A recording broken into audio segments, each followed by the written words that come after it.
Hola, soy Antonio Iturbe. Me gustaría un poco explicarles por qué escribo, ¿no?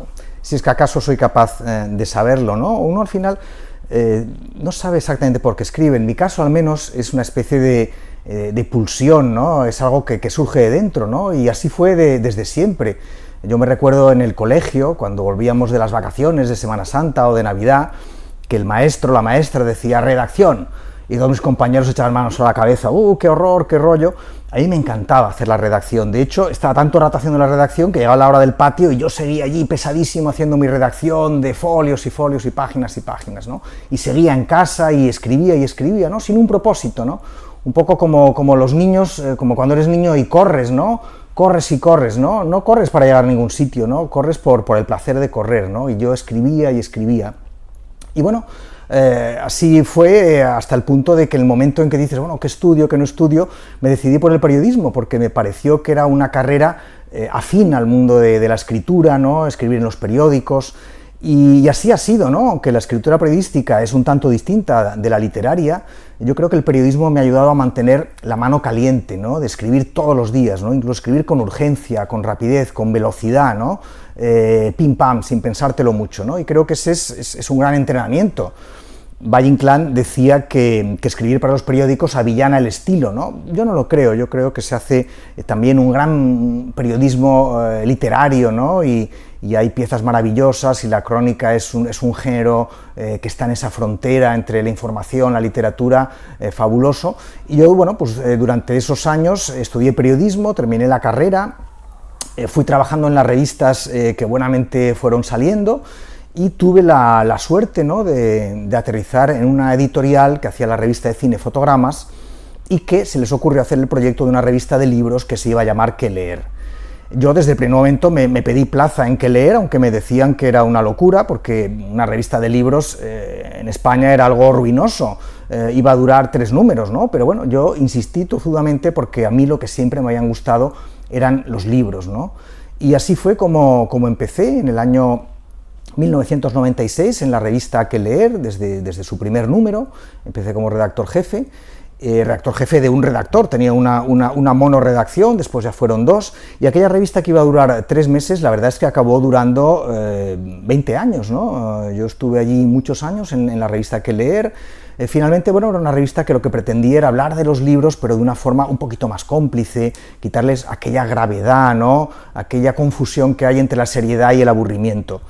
Y al paso de los años, después de la revista ¿Qué leer?, me monté mi propia revista de libros, Librújula, y durante todo ese tiempo fui escribiendo, ¿no? Porque escribir siempre era como una especie de río subterráneo, ¿no? Estaba la urgencia del día, del momento, de los niños, pero llegaba ese momento del silencio de la noche en el que escribía.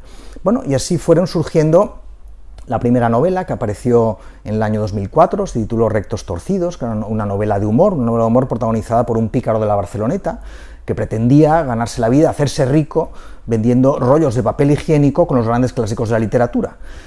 Después escribí otra novela, Días de sal, también ambientada en la Barceloneta, y después un poco me marché, ¿no? Me marché y me fui a hacer La bibliotecaria de Auschwitz, que ha sido la novela que más éxito ha tenido de las mías, se ha traducido a muchos países, más de 30 países, la verdad que es una novela que me ha dado muchas alegrías. También hice una serie en esos años, he ido haciendo, de libros infantiles, Los casos del inspectorcito, en la editorial EDB, y después escribí A cielo abierto, que es una novela ambientada en el mundo de los pioneros de la aviación francesa de principios del siglo XX. Uno de aquellos pilotos era Antoine de Saint-Exupéry, el autor del Principito, un libro para mí muy importante, ¿no?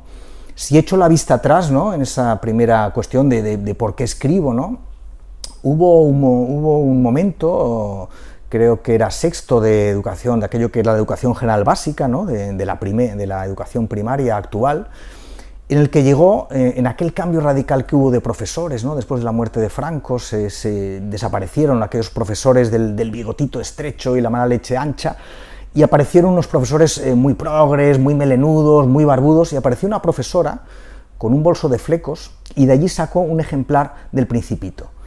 Y yo, que era bastante pequeño, que quizá no entendía todo lo que había en ese libro, la verdad es que es una música que me fascinó. Y El Principito es un libro que me ha ido acompañando en diferentes épocas durante toda la vida, ¿no? Lo he leído pues con 10 años, y lo he leído con 20, y con 30, y con 40, y con 50, ¿no? Y siempre es un libro que siempre he encontrado algo para mí en todas las edades, ¿no? Yo he llegado a la conclusión de que El Principito no es un libro para niños, sino que es un libro para el niño que todos fuimos una vez, ¿no? Y por eso al final siempre acaba encontrándonos. Y al paso de muchos años yo escribí A cielo abierto como homenaje a Antoine de Saint-Exupéry, como agradecimiento, ¿no?, a ese libro, a ese autor, y bueno, pues contar esas peripecias que tanto me fascinaban de ese piloto, que además de piloto era poeta, o además de poeta era piloto. Ya no se puede distinguir una cosa de la otra. Y bueno, pues en ese ir y venir de libros, de historias, de vida, pues bueno, llegamos a ese momento de la vida, ¿no? Yo creo que hay un momento para irnos y otro para regresar. Hay un momento en la vida en que te quieres ir de tu casa, tus padres son una tabarra inmensa, la casa es pequeña, agobiante, las calles de tu barrio son cutres, los amigos de la infancia ya no tienen tus mismos intereses, y te quieres ir. Es normal, es biológico, es ley de vida, quieres volar del nido. Pero al paso de los años empiezas a querer volver, porque bueno, al fin y al cabo ese brillo, ¿no?, del futuro, ¿no?, ese futuro que tanto brillaba, pues quizá ha dejado un poquito de brillar tanto, ¿no?, y en cambio echas la mirada atrás y es pequeñas luces, ¿no?, pequeñas luces del pasado, ¿no?, y sobre todo algo que echas mucho de menos, ¿no?, y que es ese tiempo, ¿no?, en el que todo era posible, ese tiempo de la infancia, de la primera juventud, en el cual todo está por hacer y la vida es un libro que está por escribir, ¿no? Y bueno, pues un poco echas la vista atrás. Y ese es el resultado de el nuevo libro que he escrito, que se titula La playa infinita. Se titula La playa infinita porque la playa de la infancia es una playa que no tiene principio ni final, ¿no? Cuando eres niño corres y corres por una playa, pero nunca va a terminar, los veranos siempre van a volver, ¿no? De alguna forma los niños tienen esa felicidad pura y absoluta porque ignoran la muerte, ¿no? Cuando eres niño eres inmortal. La historia explica una persona, alguien que se marchó de su barrio, el barrio de la Barceloneta, el barrio donde yo crecí. Se marcha muy lejos, a Chicago, a Japón, a Canadá, es científico, estudió la carrera de física, trabaja en los laboratorios internacionales, bueno, más prestigiosos, su último empleo es en el CERN, en Suiza, pero llega a esa edad en la que se le enciende esa bombillita del retorno. La culpa la tiene una caja que recibirá, que ha estado durante muchos años en un trastero, y en esa caja encuentra un mensaje de un viejo compañero, un antiguo compañero de infancia, del que hace tantos años que no sabe, en el que hace tantos años que no pensaba, y que sin embargo empieza a rememorar, ¿no?, a pensar qué fue de él, y que tal vez en ese mensaje le está pidiendo ayuda, tal vez está pidiendo que vuelva. Y lo deja todo y vuelve a sus viejas calles, ¿no?, vuelve a ese pasado brillante, ¿no?, empieza a pensar en aquel primer amor, ¿no?, aquel primer amor imposible de desgastarse, ¿no?, porque el amor no consumado es el amor no consumido, ¿no?, y aquellas sensaciones, ¿no?, y aquellas vivencias, digamos, que eran tan efervescentes, ¿no? Cuando regresa a la Barceloneta, lo que se encuentra, bueno, es como si le dieras la vuelta a un calcetín. Él se marchó de un barrio de pescadores, de operarios del puerto, un barrio muy modesto, de gente trabajadora, y lo que se encuentra son unas calles llenas de turistas en tanga, en chancletas, patinetes eléctricos, locales de tatuajes, restaurantes con los rótulos en inglés, no entiende nada, ¿no?, está completamente desorientado, es como un pulpo en un garaje en esas calles que habían sido las suyas, pero en las que ahora se pierde como en un laberinto. Y ese personaje que se fue, se encuentra en la Barceloneta a otro que se quedó, alguien que compartió su misma infancia, pero se quedó en el barrio. Y lo que cuenta el libro es esa aventura del que se fue y quiere regresar, pero no puede regresar porque las calles que busca ya no están, y el que se quedó, que le cuenta cómo han ido las cosas, cómo ha sido la vida y cómo han sido los cambios, ¿no? De alguna manera, en este libro, el barrio es gran protagonista, ¿no? Es una historia de ese barrio singular, que es la Barceloneta, un barrio que creció extramuros de la ciudad de Barcelona. Barcelona, una ciudad amurallada desde la época de los romanos, y fuera de murallas lo que había era un playón, lo que había era arena, simplemente arena. Pero fuera de esas murallas, en esa arena, fuera del recinto de la ciudad, empezaron a surgir casetas de forma anárquica, formadas por desertores del ejército, maleantes, buscavidas, pescadores. De alguna forma, esa especie de vida espontánea que surge fuera de las murallas, que marcan ese ordenancismo de la Barcelona, en fin, racional, burguesa, de comerciantes. Fuera de esas murallas surgen, bueno, esas casetas, ¿no? esa miriada, ¿no? de locales que surgen de la misma arena.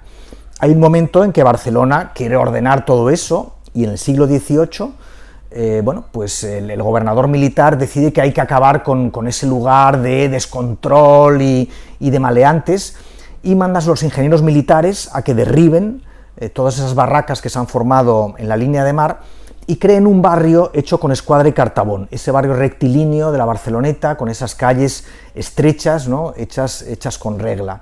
Un barrio hecho por ingenieros militares que quieren el orden, la ley, pero no pueden con ese humus de la Barceloneta. La Barceloneta creció extramuros de la ciudad, y así va a ser siempre, ¿no?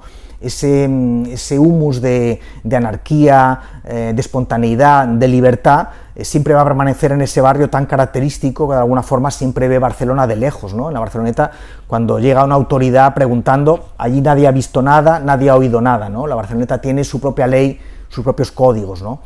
Y eso es lo que yo viví en mi infancia, y es lo que ha vivido ese personaje, ¿no? que va buscando eso y no lo encuentra, pero encuentra otras cosas, porque no se trata de idealizar el pasado, ningún pasado fue mejor que otro, ¿no? Lo único que permanece es el cambio, ¿no? Y lo único que tenemos que hacer es entender ese cambio, ¿no? Por qué ha sucedido.